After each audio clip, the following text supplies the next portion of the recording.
माझी मराठी शाळा. कधीही शाळेसमोरून गेलो तरी सगळ्या आठवणी डोळ्यांसमोरून जातात. जसं सकाळी लवकर उठून गणवेश घालून पाठीवर दप्तर अडकवून शाळेची वाट धरायची आणि सकाळची पहिली घंटा वाजली की ती धावपळ. बाप रे, प्रार्थनेच्या रांगेत कोण पहिलं उभं राहणार?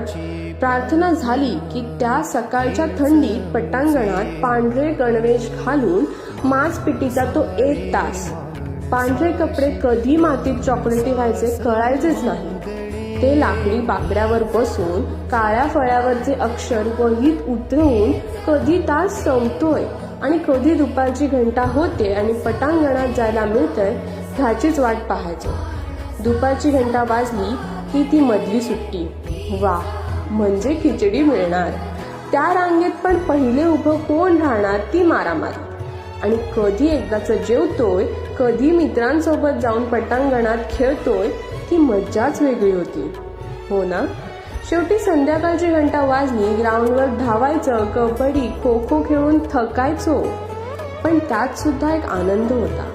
मराठी शाळेनं एक शिकवलं, आपली शाळा, आपलं ग्राउंड, आपला फळा, बाग, साफसफाई, आपली माती कशी शुद्ध ठेवायची हे मराठी शाळेनं शिकवलं. शेवटी एकच सांगेन, माझी मराठी शाळा प्रिय आहे.